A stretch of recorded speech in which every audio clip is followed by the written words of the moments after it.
Hey friends, hello and welcome back to this YouTube channel.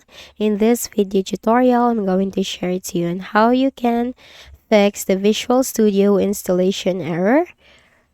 So let's go quick into the process. I'm just going to share to you very simple fixes or easy fixes for this. So first is you have to simply click on the start button and then you have to click on the settings, or you can directly search for settings in the Windows search bar. Click on it. Now here in the list of options on the left, when you have to simply click on Windows Update, we need to make sure that we are running the latest version of our operating system. Click on this button.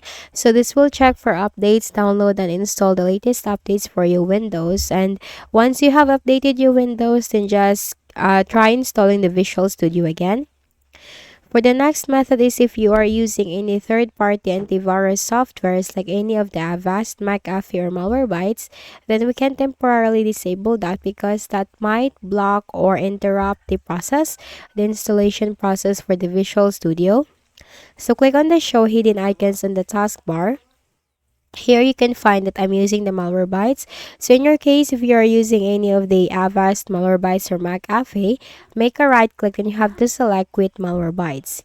And then, after you have disabled the antivirus or the third-party antivirus, try installing the Visual Studio again.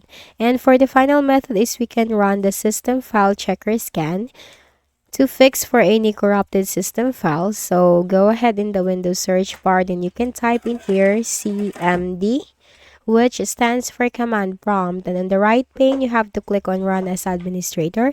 This is something that you should not forget in order for the command to work. Now here in the command prompt block window, you need to type in here SFC space / scan now. It's SFC space / scan now, which stands for System File Checker Scan. So simply hit the enter key on your keyboard. So what this process will do is that this will fix for any corrupted system files and check for any integrity violations. So while the process is going on, do not close the window. You can just simply minimize but do not close the window. And once the process has been 100% completed, simply close out of here. Make a right click at the start button, shut down or sign out, and restart your Windows. And after that, try installing the Visual Studio again. So that's it. I hope this video helped you. Kindly please do not forget to hit the like button and subscribe to our channel for more videos and tutorials like this. Thank you for watching.